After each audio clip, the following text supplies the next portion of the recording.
والصلاة والسلام على من لا نبي بعده وعلى آله وصحبه ومن تمسك بسنته إلى يوم الدين وسلم تسليما كثيرا أما بعد. We continue in our lessons for the month, or preparation for the month of Ramadan.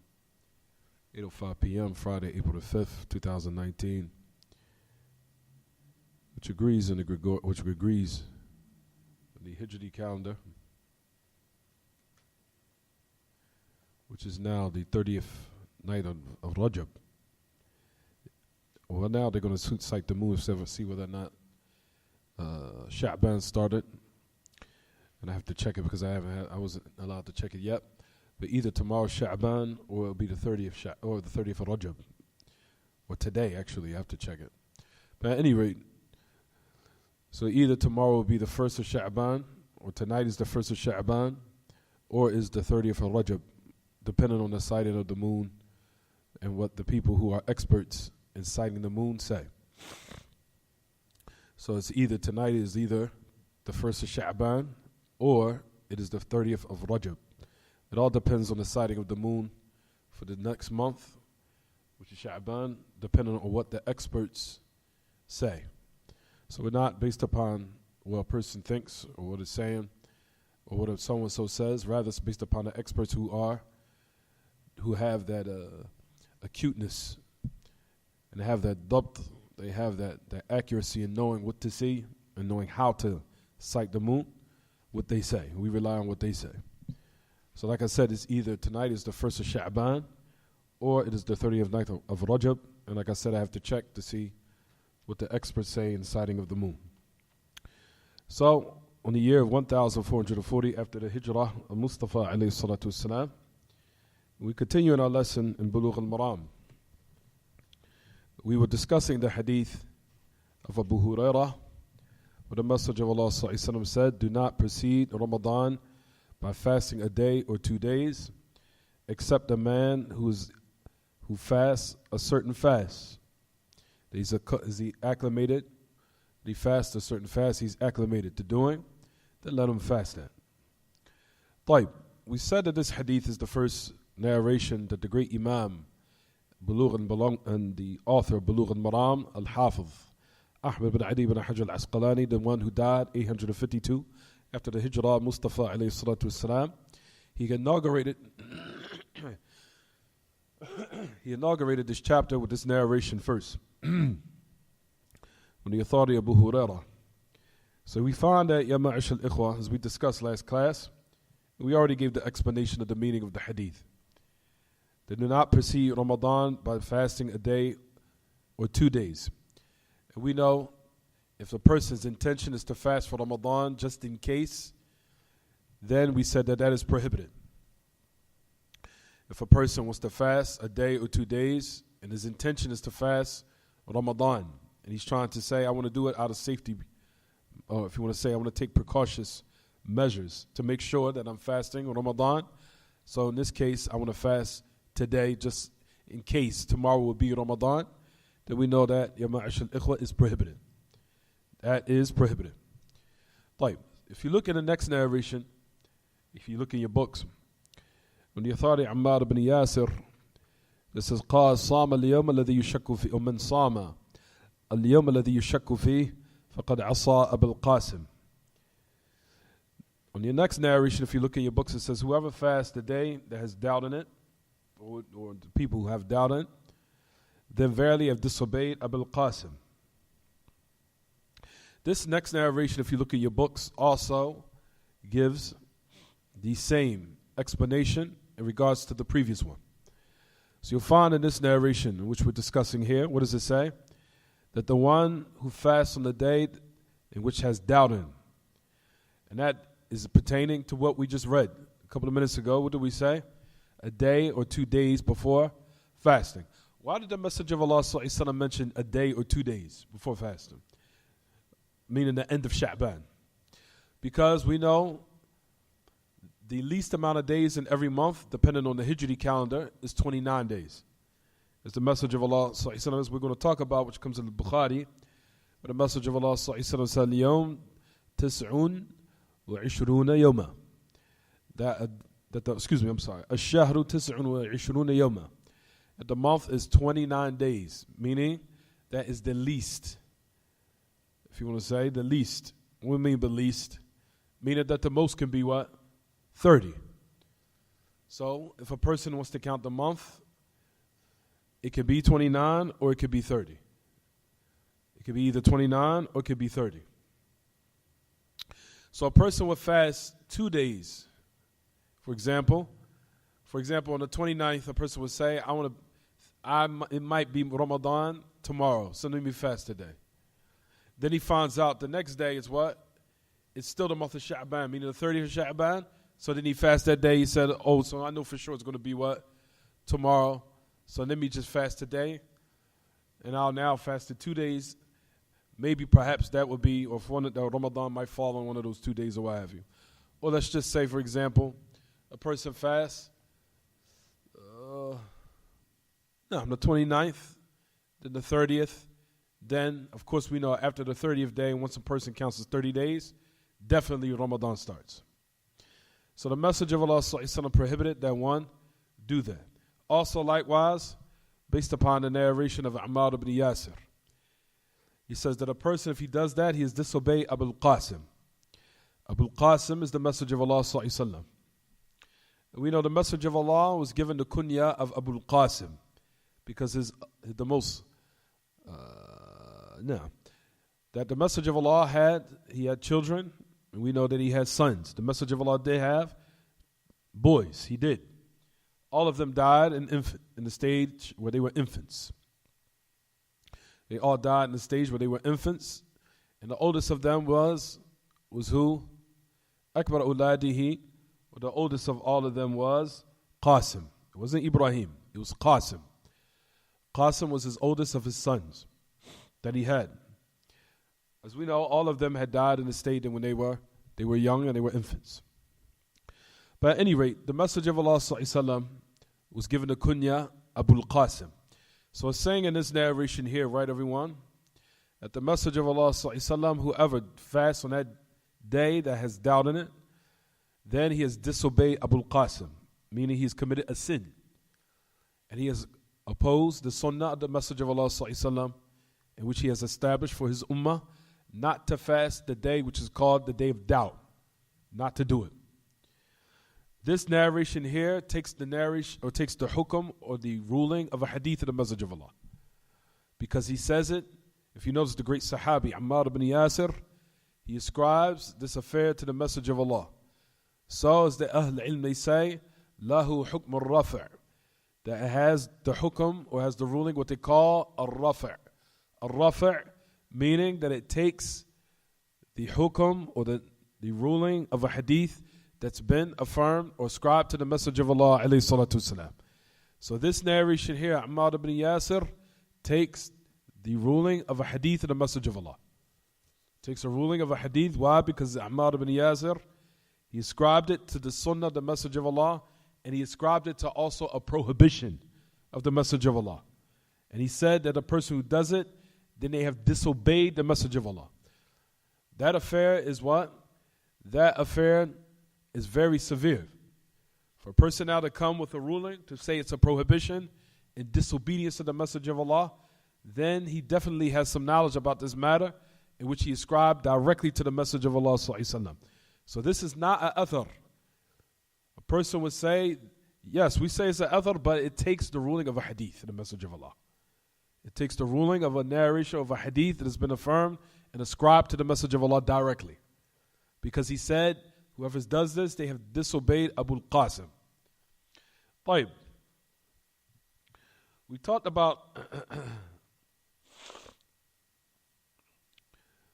that if a person intends to fast of Ramadan before it actually starts, it's prohibited for him to do that. It's not permissible. And that is an innovation and is impermissible. It's not permissible for a person to precede Ramadan by a day or 2 days. The prohibition that the Messenger of Allah mentioned here is for tahreem, is impermissible. It's not for one to do it. It's not for a person might say it might be disliked or is hated or is detested. No. The prohibition here necessitates that it is impermissible for one not to do it. And we talked about it is not for one to add on in the ibadat and affairs of worship which has already been established.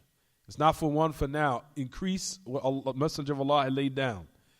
As we said, we gave examples of this in regards, for example, to Salat al-Fajr. Salat al-Fajr is what? 2 rakat. What if a person says that I want extra good, I would like to pray 3 for Fajr, or pray 4 for Fajr? What's wrong with that? It's all worship. A person would say, it's all ibadah, what am I doing wrong? I'm making ruku', sujood. Is there anything wrong with that? It's just worship. Are you going to criticize me for worship? Are you going to prohibit me from worship? Are you going to forbid? Or are you going to now stop me from worshiping my Lord? I want to pray 3 rakats for Fajr. I would like to pray 5 rakats for Dhuhr. And we know that this type of ziyada, or this addition in which a person is adding to the ibadah, is impermissible. Number one, because of what? Because it's considered an innovation. That none of that first of all, the Messenger of Allah ﷺ himself has set the amount of raka'at and the obligation, especially the obligatory salawat.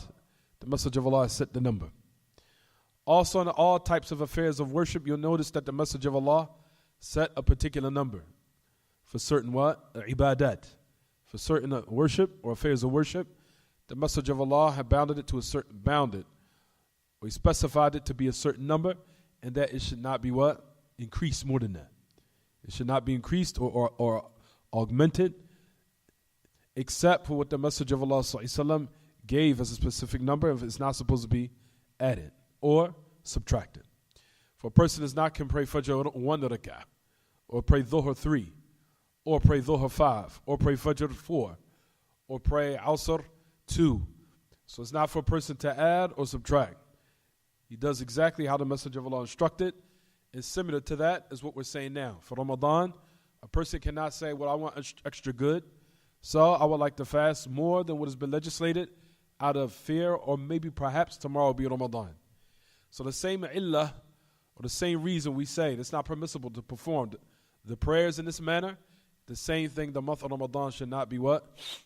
The month of Ramadan should not be performed in the same manner, where a person would add something to it or subtract something.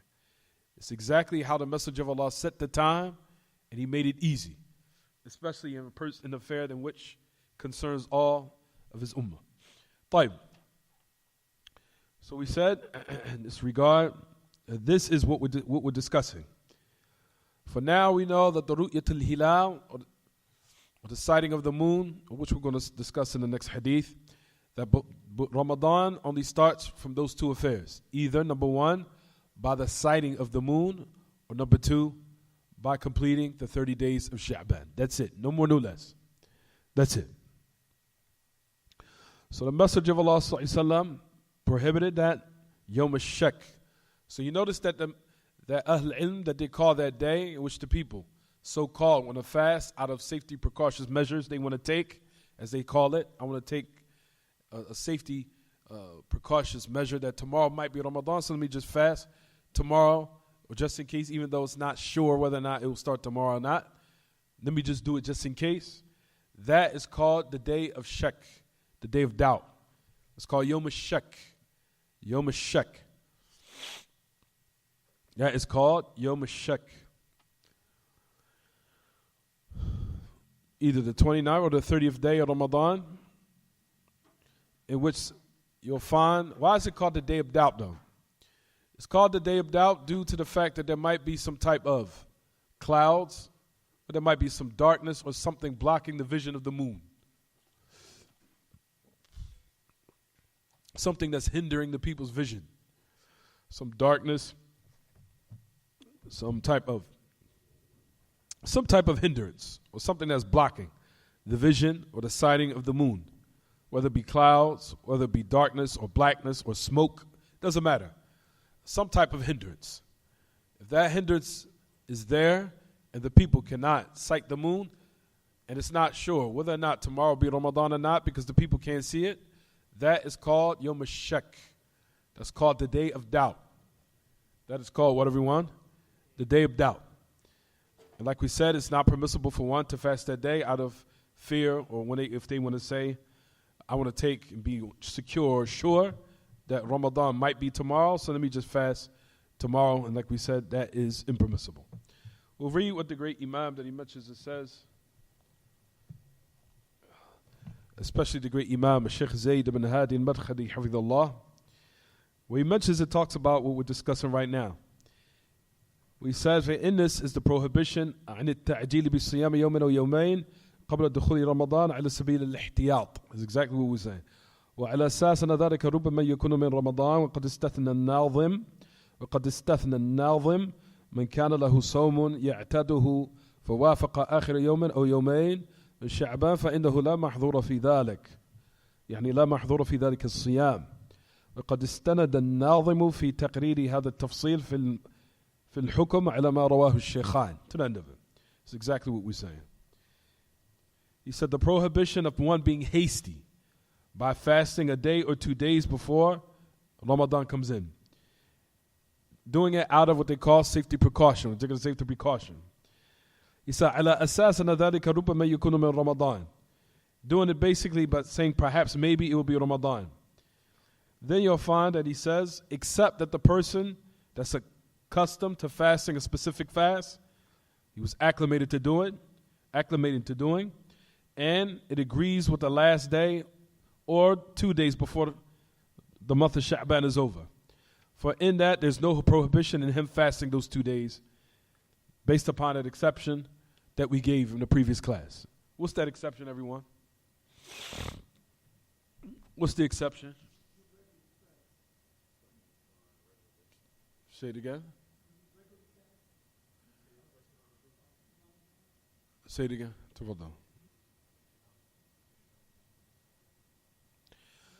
So the Messenger of Allah ﷺ gave an exception for fasting the 2 days of, or the last 2 days of Sha'ban. The exception was what, everyone?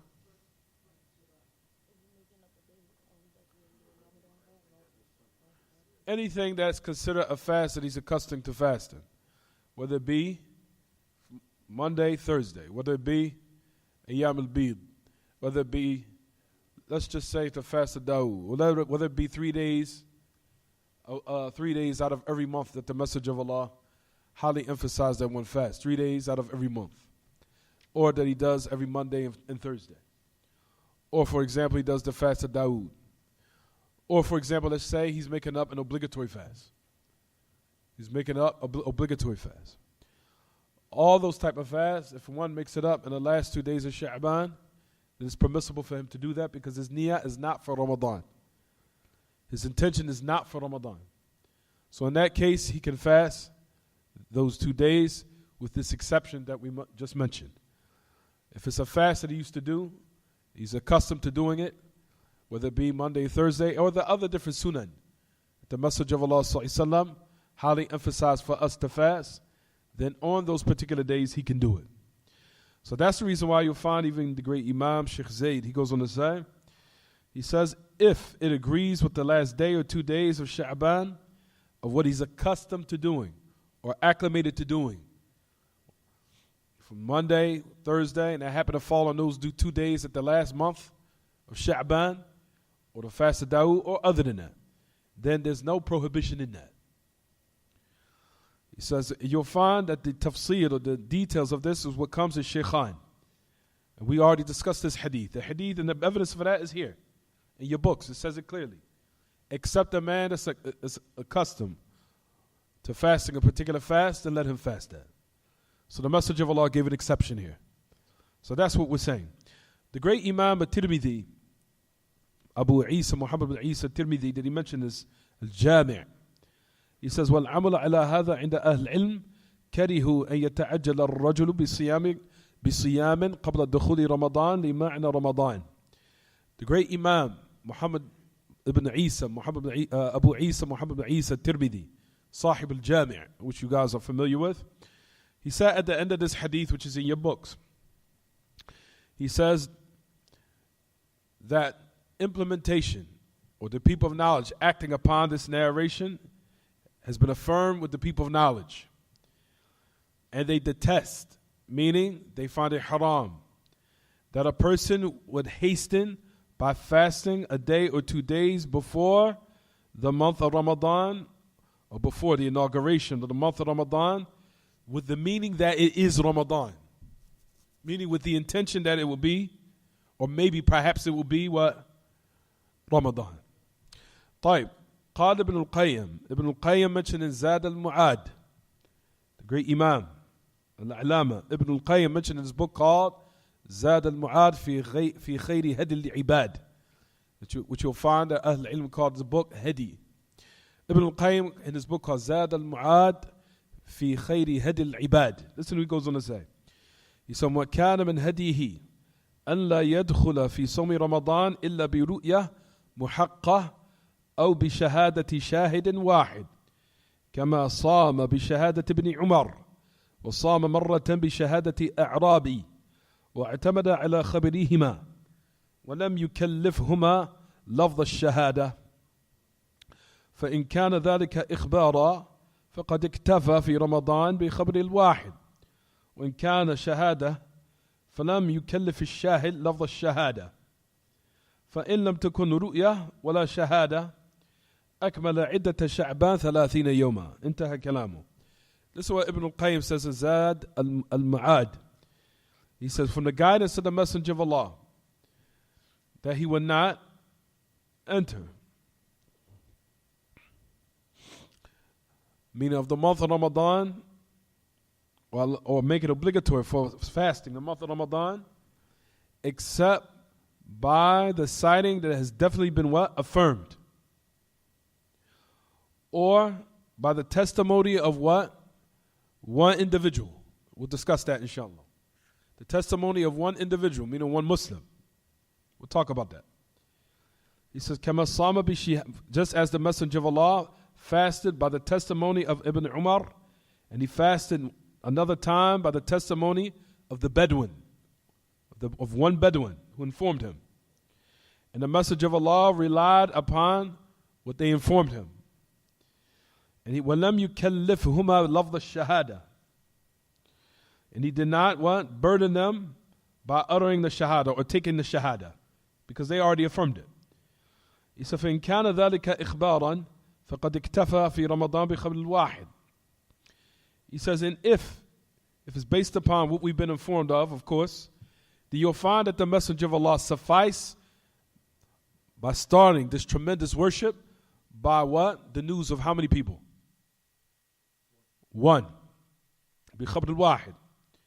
وإن كان الشهادة فلم وإن كان الشهادة فلم يكلف الشاهد لفظ الشهادة. And if it was a testimony, the Messenger of Allah did not burden that witness or that person by uttering the shahada.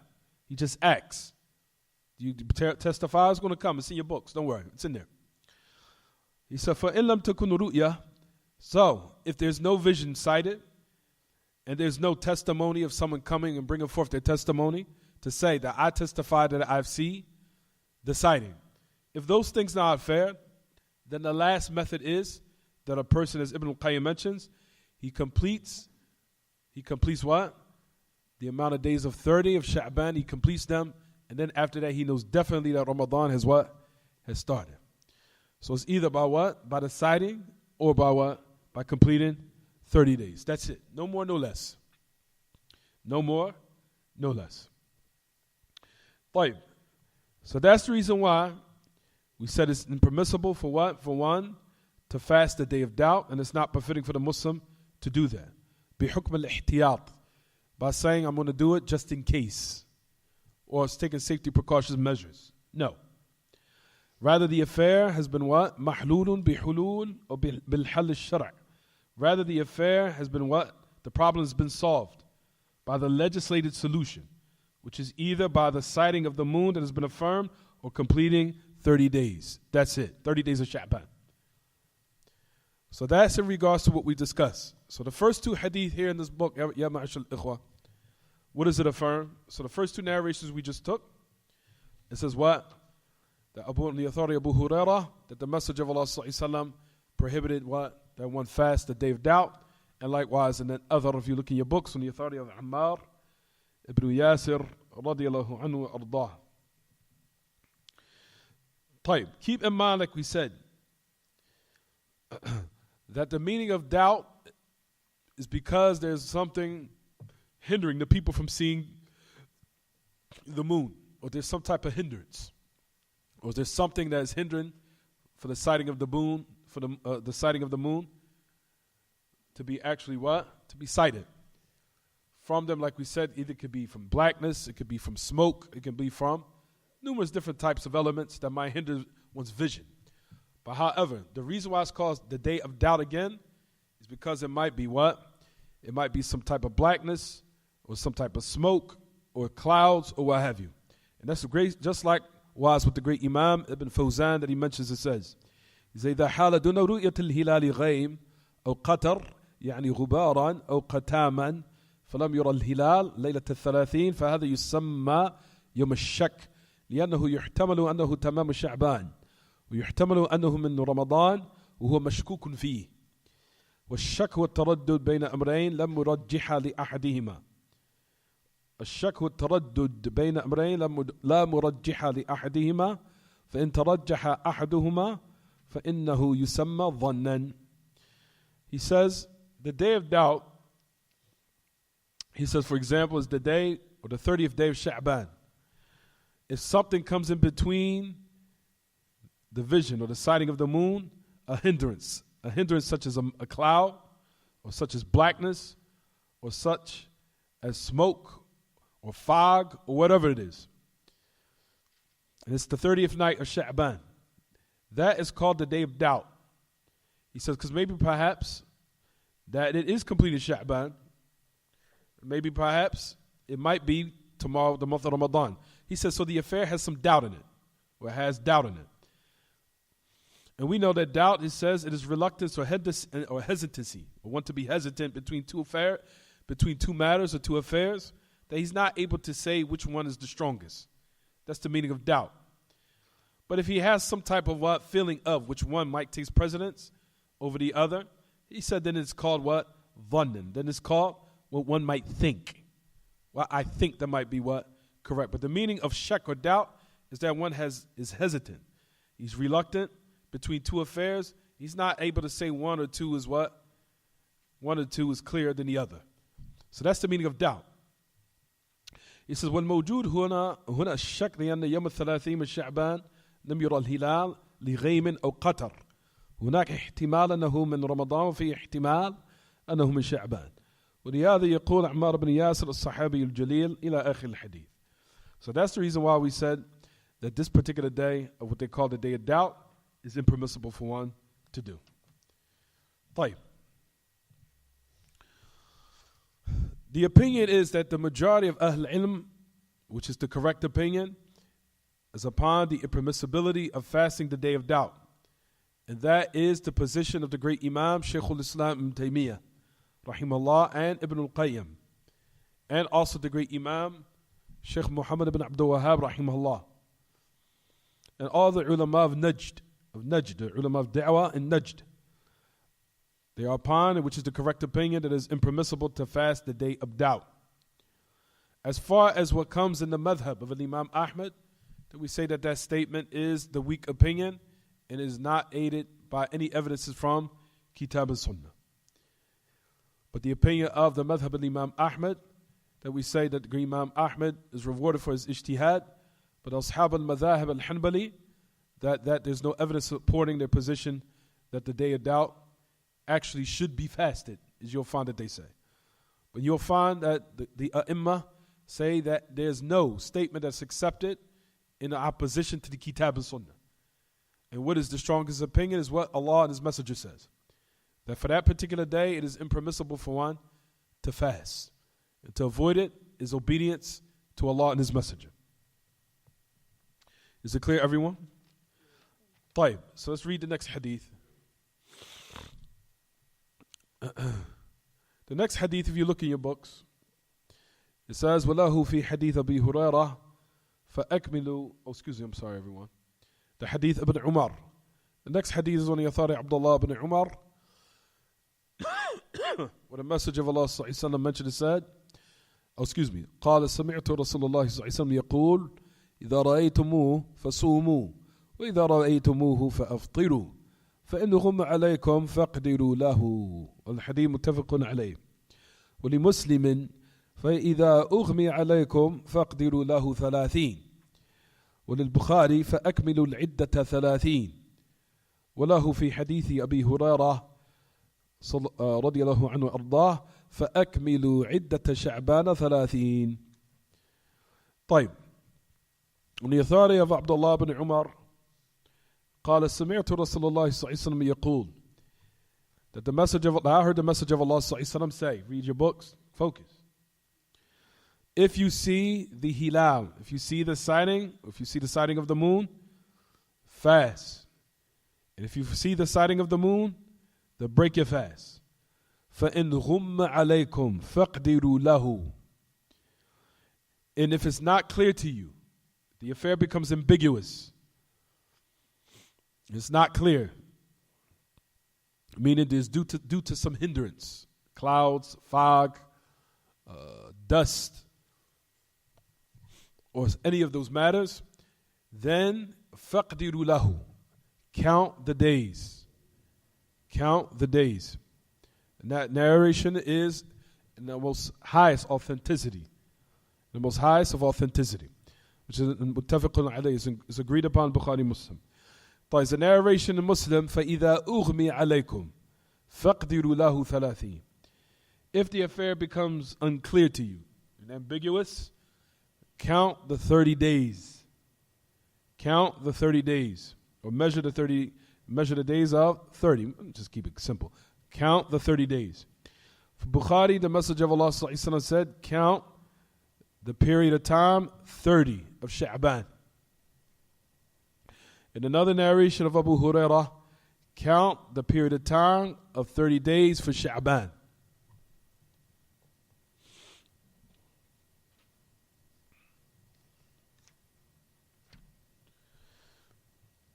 So is everything clear? طيب.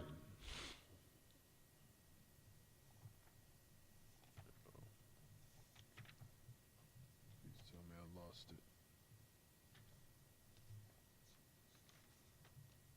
Yep. I thought I did. Alhamdulillah, I didn't. طيب. Here in these narrations, the message of Allah ﷺ is affirming of what we're speaking about, how the month of Ramadan is started. And the message of Allah clearly laid down the method of how one does it. And the message of Allah ﷺ in the greatest of affairs in which the ummah needs, all of the followers of the message of Allah ﷺ, the greatest of affairs are facilitated and made easy, and the message of Allah gave all the details. He drew the line and he made it clear and he made it easy and facilitated for everyone to understand. So now this great rukn, or this great pillar in which one is performing, which is one of from the pillars of the religion of Islam, which is fasting the month of Ramadan. He said it is established and affirmed by the sighting of the moon. By the sighting of the moon. The sighting of the moon, which can start on the what? Which night? The 29th night or the 30th night? After the 29th.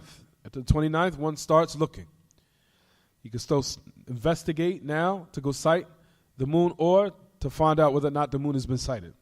There's some other details I'm going to give, don't worry, inshallah. طيب. There's a narration from the authority of Abdullah ibn Umar that I just mentioned a couple of minutes ago. That the Messenger of Allah had mentioned and said that the month is 29 days.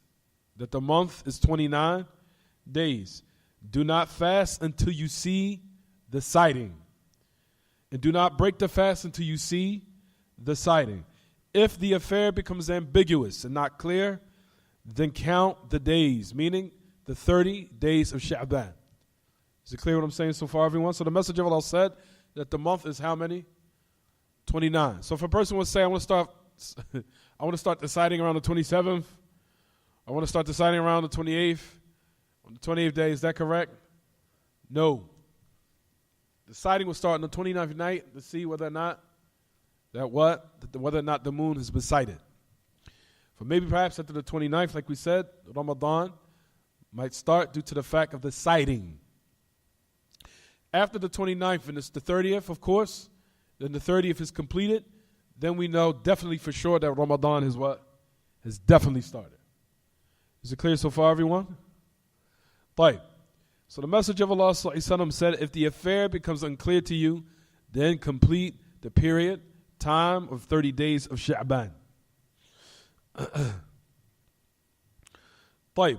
In regards to what we're discussing now,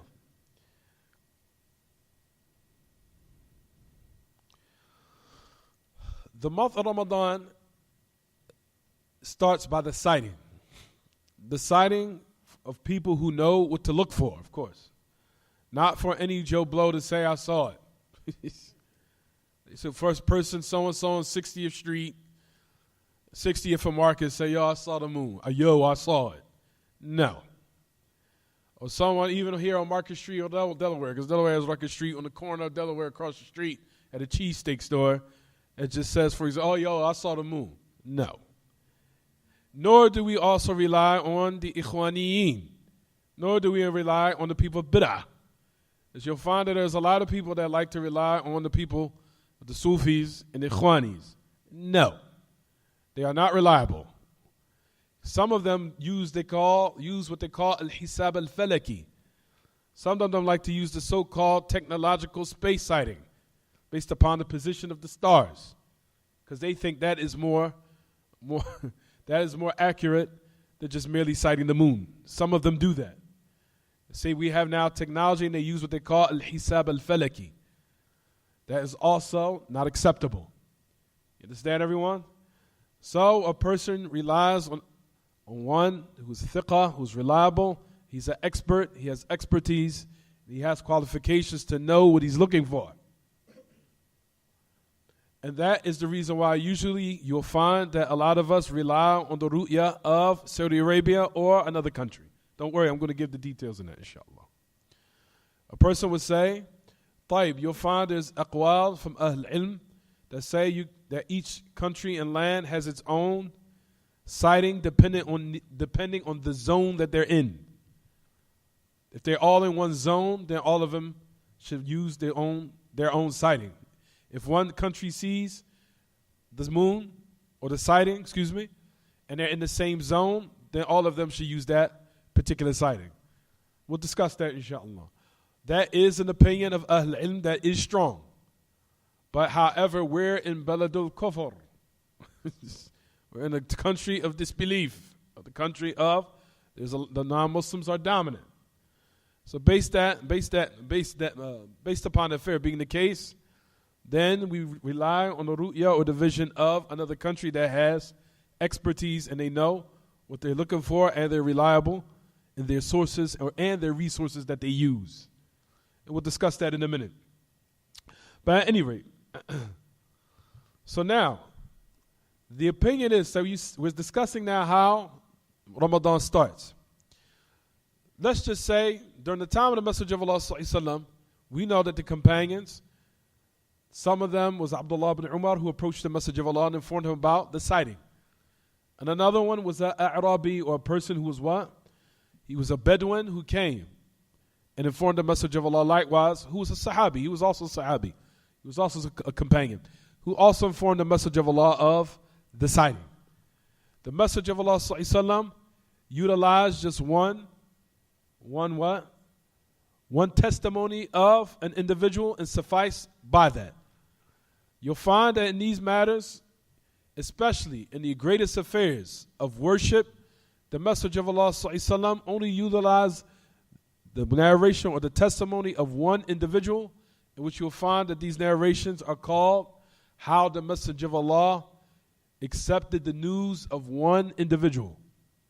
And the greatest of affairs in our religion, such as a pillar, which is pertaining to the month of Ramadan. And he only sufficed by the testimony of one individual, one person. That was it. And that is, you'll find that Ahl Ilm saying, al-ihtijaj bi khabr al-wahid. That, especially in affairs of Aqidah, you'll find it is obligatory to accept the news of one individual if that person is reliable. No, 2 more minutes, I think it is. It's not in yet. 2 more minutes. How the Messenger of Allah ﷺ, that he suffice by accepting the testimony of one person, one individual. And that was enough for him to rely on and to depend upon in regards to inaugurating and starting the month of Ramadan. So the Messenger of Allah ﷺ accepted the news from Abdullah ibn Umar and also from the Arabi, and that's in your books. It's going to come, inshallah. Don't worry.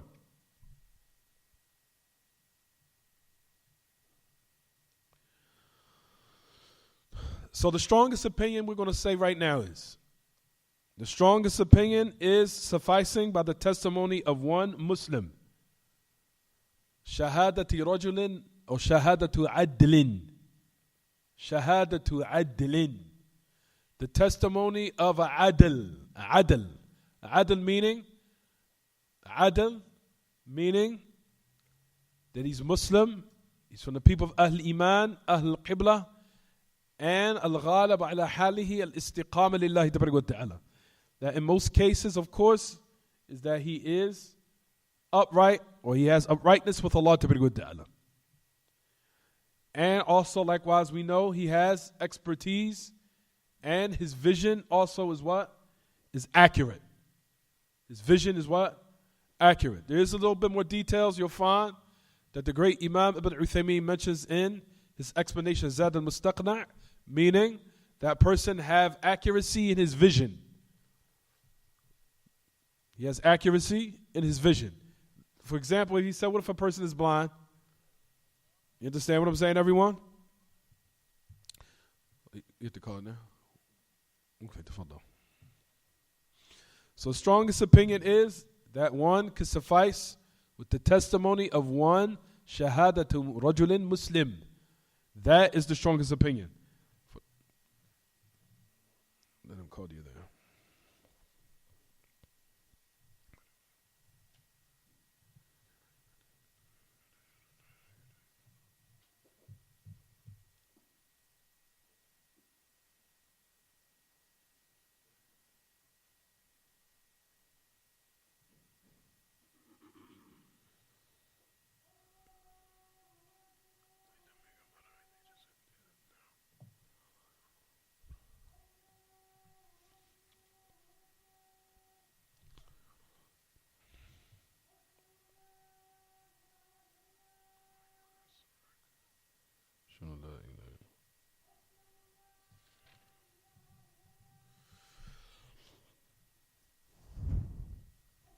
والصوم بهذا إذا ذهب الإمام أحمد الشافعي أشهد أن محمد رسول الله.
No. طيب. So the strongest opinion, like we said, is that one can suffice, of course, if he's the Muslim ruler. The ruler. So we know the Messenger of Allah sallallahu alaihi wasallam, if you look in your narrations in your books, the Messenger of Allah sallallahu alaihi wasallam was the ruler. He was the Imam. He was the Hakim. He was the Wali al-Amr. The Messenger of Allah was the what? He was the ruler. So a person would inform the ruler. This doesn't mean the imam of the masjid. Does not mean the imam of the masjid on around the corner or in a corner masjid somewhere at the end of the block. That's not the meaning. He's not the imam of a country. When we say imam, we're speaking about these narrations. The imam means the ruler of the country, or the ruler of the country. Especially in those who you give bay'ah, the pledge and allegiance to. That's talking about the ruler, not talking about the imam of the masjid. You give bay'ah to the imam of the masjid. La.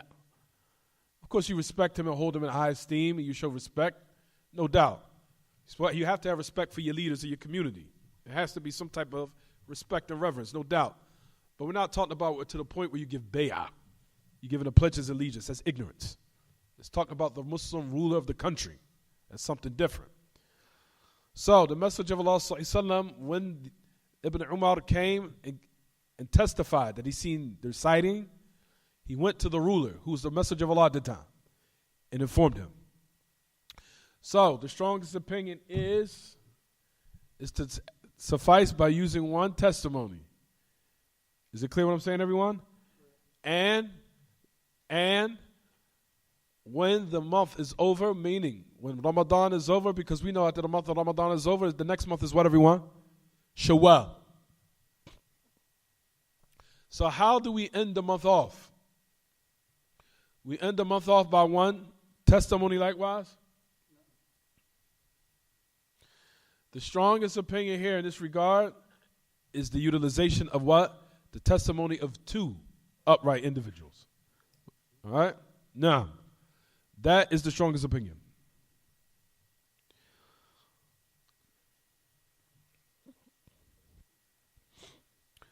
طيب. That is going to come, inshallah. Don't worry. Those narrations, all of them, we're going to read them, inshallah. Don't worry. Those narrations are going to come. There is another opinion, but that was the strongest. I just gave everyone the strongest. That is the strongest opinion. There is other opinions. The other opinion is, for example, that one utilizes two testimonies for the commencement of Ramadan and for the finalization or the ending of Ramadan. For both. For the deciding for Ramadan to start and deciding for Ramadan to what? And that you need what? Two testimonies for both instances. That's the second opinion. That's the second opinion. And like we said, that's not the strongest in what we just said. Then you have the third, which is for one to suffice, but one to start Ramadan, and one testimony to start, and one testimony to what? End. That also likewise is what? That also is considered the weak opinion.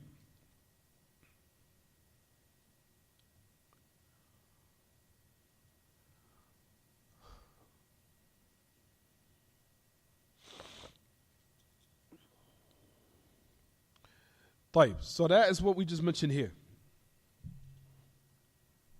It says فلا بد من شهادة عدلين على دخول رمضان وعلى خروجه بدون فرق بين نصاب الشهادة في الدخول والخروج وبذلك قال بعض الفقهاء كمالك والليث والأوزاعي والثوري والشافعي في أحد قوليه واستدلوا بالحديثين التاليين. طيب.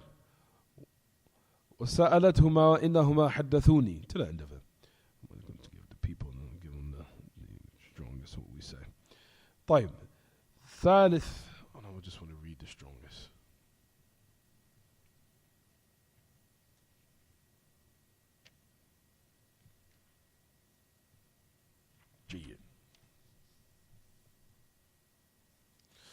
So we can start the month by the shahada, of course, then ending it. We'll talk about it, inshallah, and give a little bit more details in this regard, because there's some more details I wanted to give. That's just the evidences of proofs. It's a little bit lengthy. I want to keep it summarized for now. طيب. So that is the three opinions in this regard, in which we're mentioning now. Now we're going to talk about, so put your pens down for a minute. So we said that the month of Ramadan can be sufficed by one, utilizing just one testimony.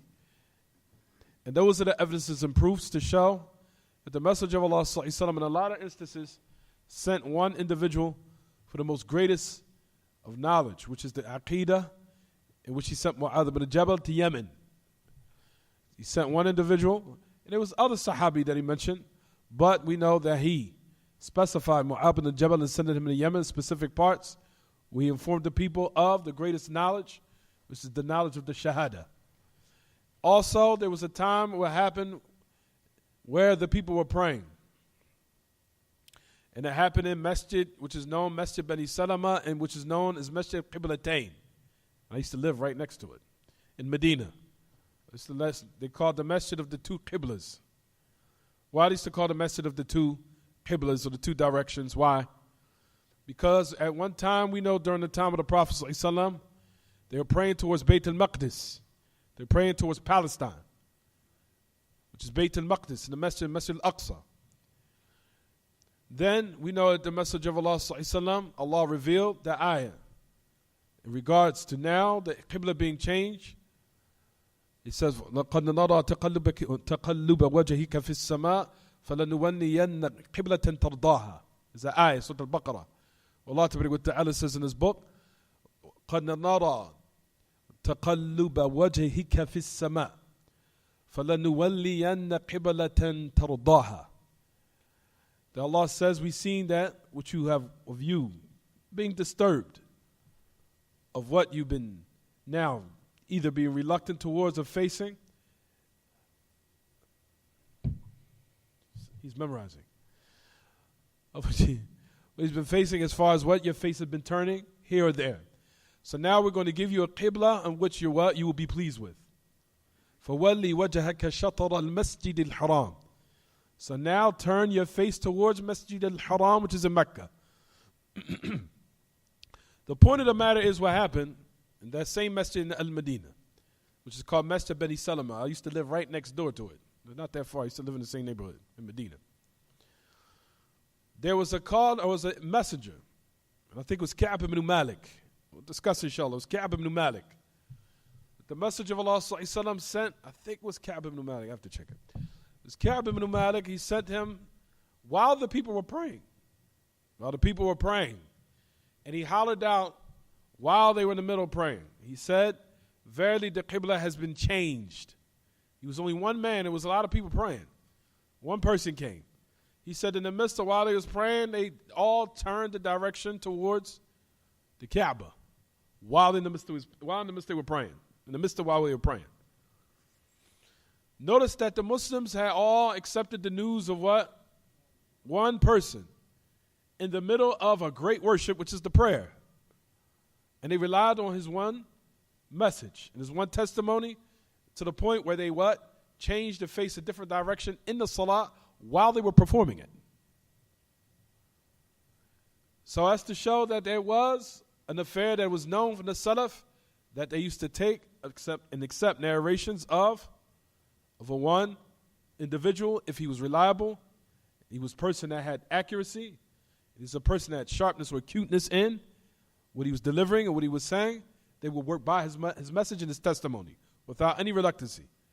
To the point, especially in the affairs of the greatest worship of our religion, such as fasting and such as prayer, and that which is greater than both of those pillars, which is teaching the Aqidah. Aqidah Salafiyya is greater than all of that, because without any Aqidah and belief, there is no worship at all. You understand? The whole basis of foundation is the testimony. After that, then the pillars fall under that. The Shahadat la ilaha illallah, and understanding that properly, is the greatest of all knowledge, and the Messenger of Allah sent only one individual to what? To teach that knowledge, which is one individual who's Mu'adh ibn Jabal, sent to Al-Yemen. The reason why I'm teaching you this, because there's a lot of doubt now in this regard to what they call accepting the news of one individual. There's a lot of doubt concerning that you'll find still to this day that a lot of Muslims are affected by saying that is not correct. It's not correct. That the affairs of Aqidah, that one should break it down into what they call mutawatir and ahad, which I discussed this before.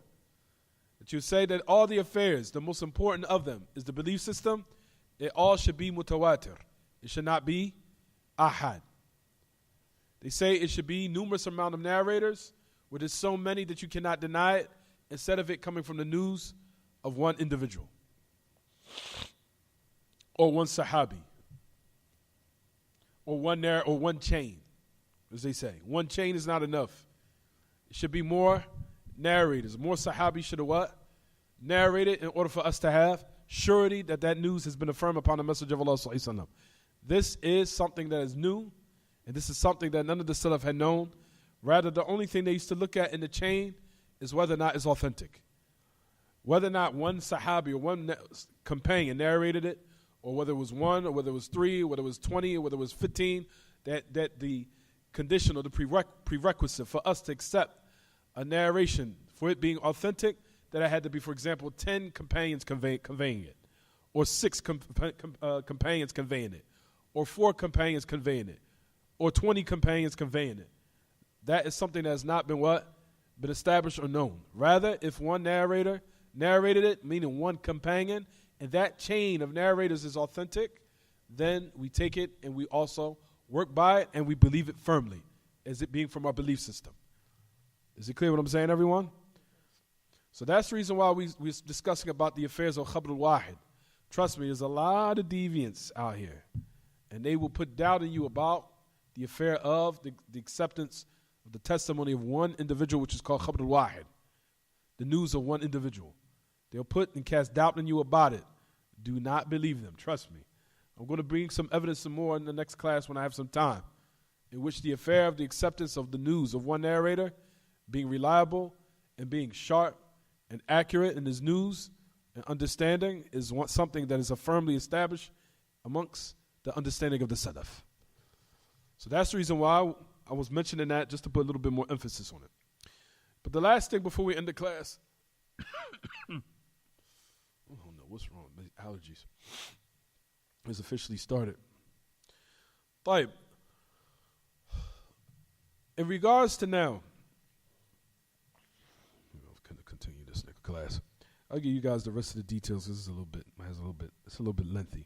But anyway, next a person will ask, what about the different zones? Ask the great Imam Ibn Uthaymin in this matter, what we're speaking about now. He says, upon sighting of the moon in a city, is it now binding upon the rest of the countries and lands with working by their sighting, which has been established in one land? Or is it incumbent upon us to have our own sighting based upon our own land or our own vicinity or our own zone or what have you? طيب. So the great Imam, he goes on to say, Assalamu alaikum wa rahmatullahi wa barakatuh. He goes on to say, Al-Hilal تختلف مطالعه بين أرض وأخرى. He said that the sighting differs according to the zone or the vicinity that everyone's in, between one land and the other, in Ramadan and other than Ramadan. Just listen. The ruling is one for everyone.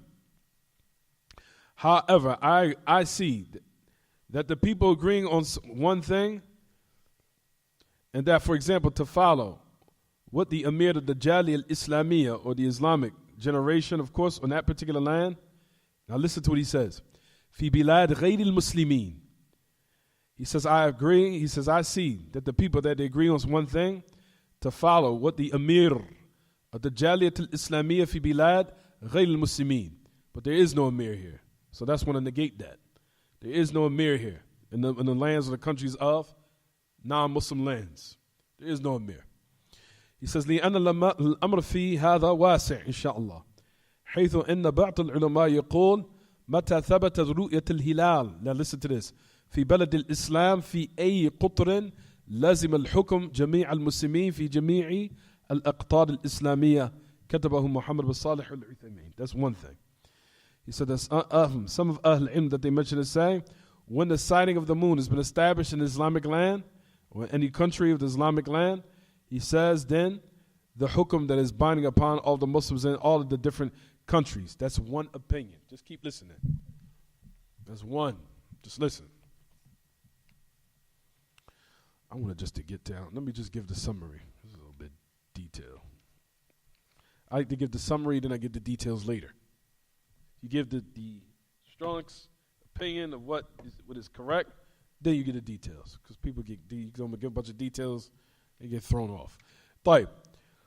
So what we say here, how does the Muslims, some of the lands of the non-Muslims, how do they fast, and what legislative siding do they rely on? Or they don't have no legislative siding to rely on.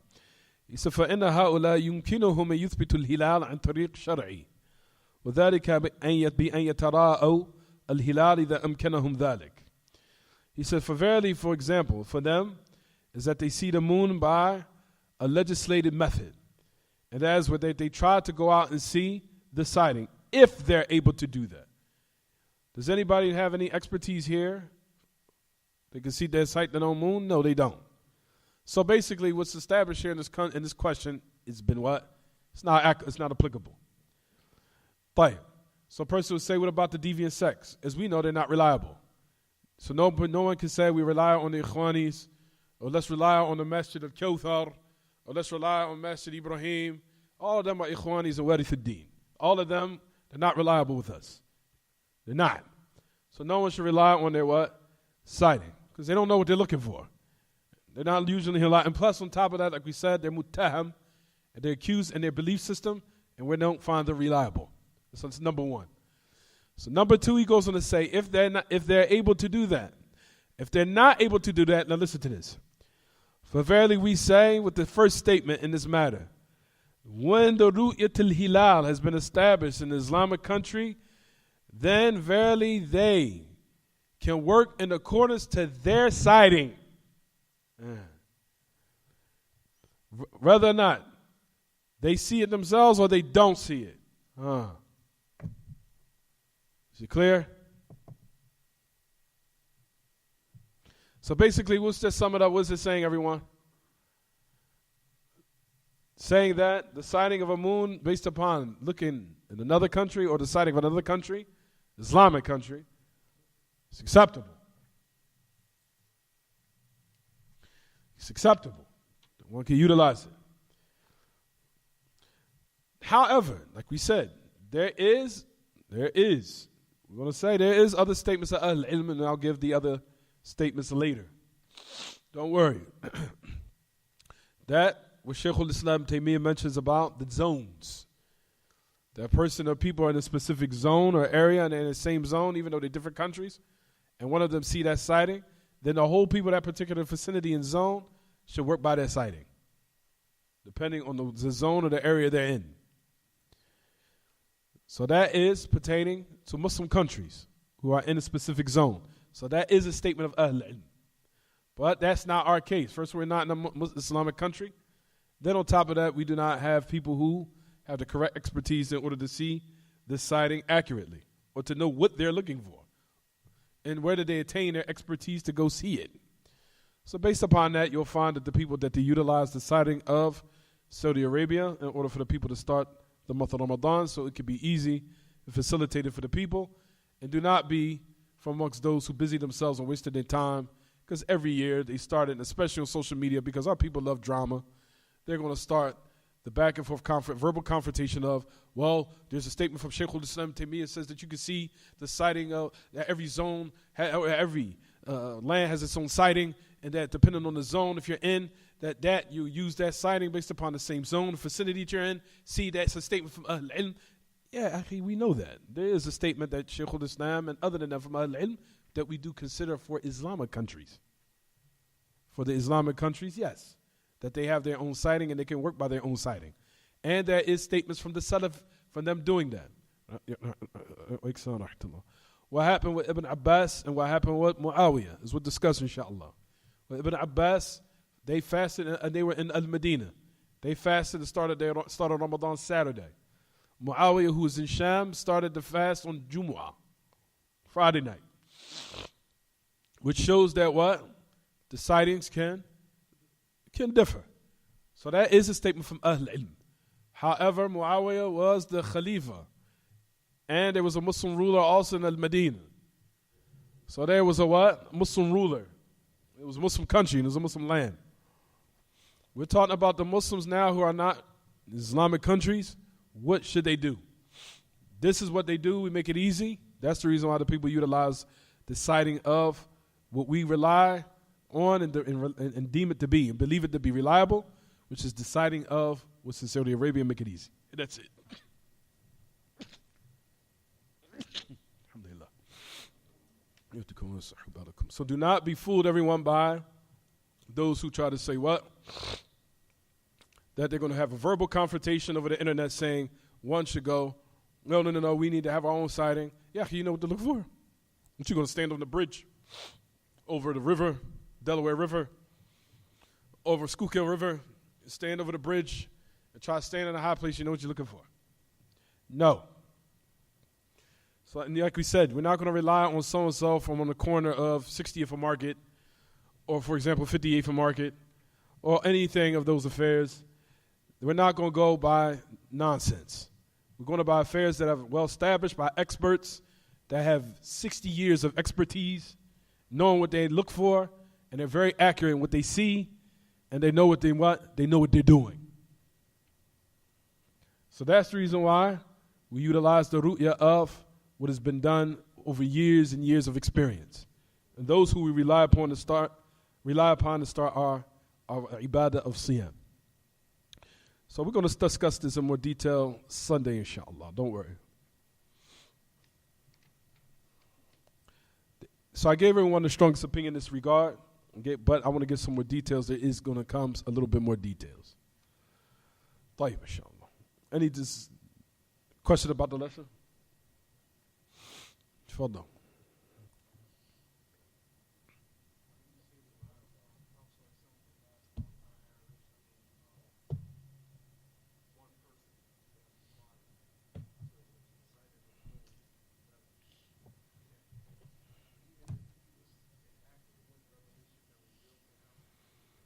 That could be said. That definitely could be said. Absolutely. We could say that. Absolutely. Definitely revelation would have been revealed in order to confirm whether or not that person was correct or not. Definitely. No doubt. Tafadhal.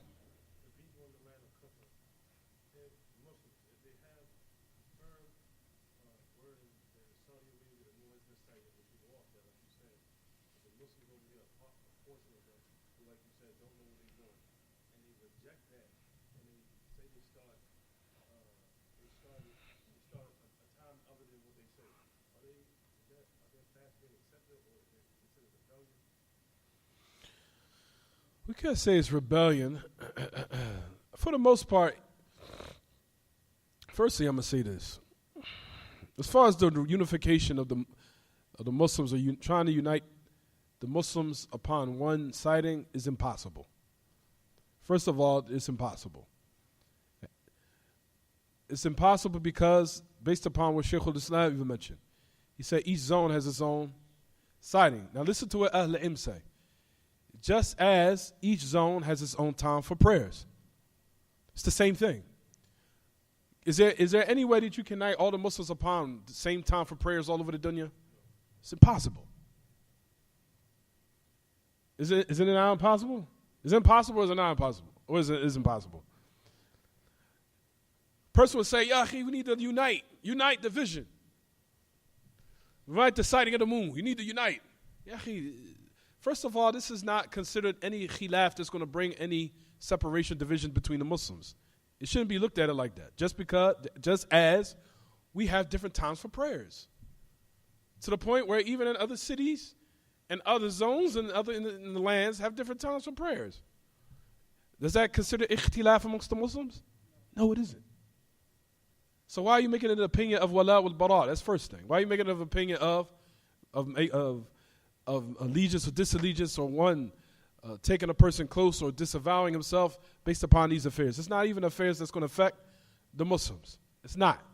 So it's not considered from that aspect at all.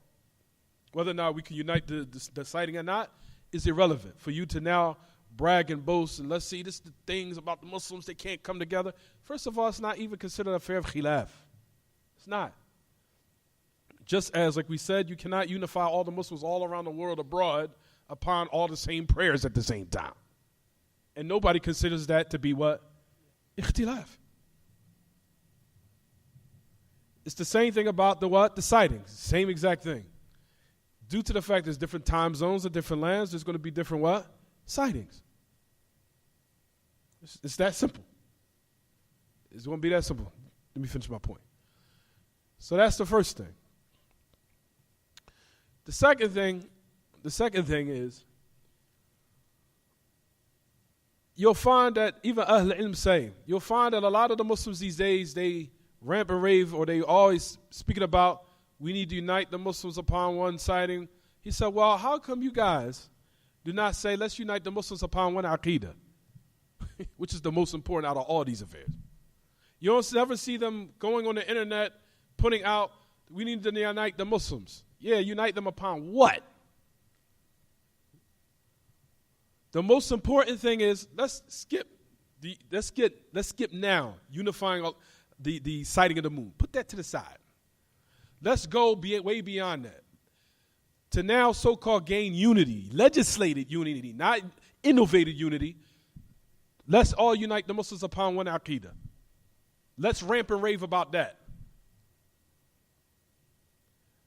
Why don't we unite the Muslims upon aqidah salafiyah? Unite the Muslims upon one minhaj. Put that out there. Let's see what they say. Sukut, silence. So before you worry about the ru'ya, you need to worry about that.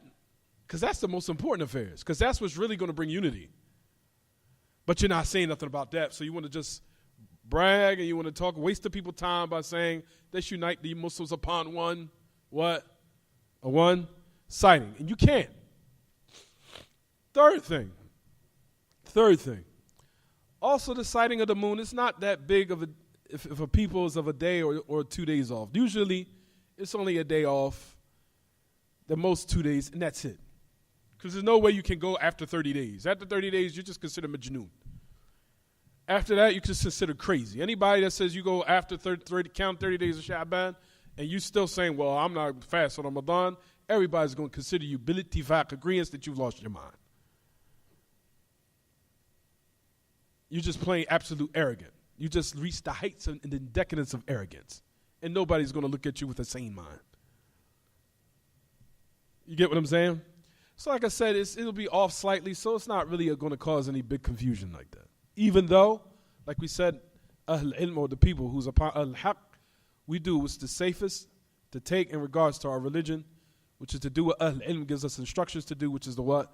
Work by deciding what we find to be reliable and accurate, and that's it. Let me keep it simple. And don't make it difficult and complex upon the people. Is it clear what I'm saying, everyone? We about to say Qurbah? And that's basically it.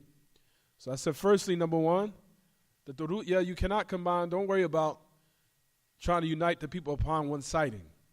It's impossible. You can't. And it's not, like we said, an affair that's of wala wal bara. It's not something that people should be utilizing to try to so-called say, it's not something you can be utilized for unification, nor should be something utilized for also what? Disunity. Not for either. Just as the people don't consider them differing in their prayers at different times all around the world to be considered, they don't consider it to be an affair of unity or affair of what? Disunity, do they? Nobody does. Because they know that it's everything all abroad is different. In different times, in different zones, in different lands, nights and day, to the end of it. So this affair is not considered those from those type of what matters, where you consider it to be a affair where you utilize it to cause unity or to cause difference of opinion, disunity. It's a waste of time. So basically, at the end of the day, you're just wasting your time. To wave the banner of we need to have unity, or, oh, see, this is what I'm talking about, the Muslims, they can't never unite. You're wasting your time, Akhi. You understand? Don't waste our time with this. It's not those affairs of wala wal bara. The only thing is of wala wal bara is affairs pertaining to aqidah. No more, no less. What goes against the aqidah, those are the affairs of wala wal bara goes based upon. That's now when we bring in who we make ourselves close to, or who we disunify with, based upon the affairs of the belief system of the aqidah. That's it. Is it clear what I'm saying, everyone? Any other questions about the lesson? Say it again. Oh, the third of what?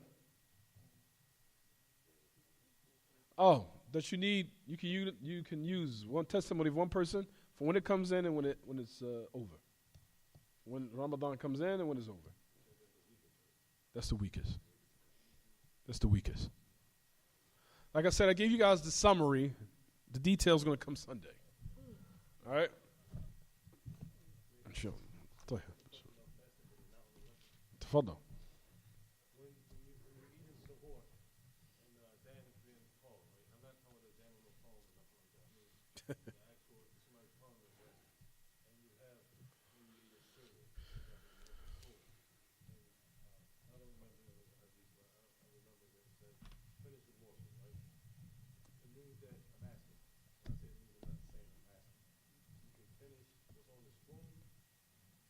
Mhm.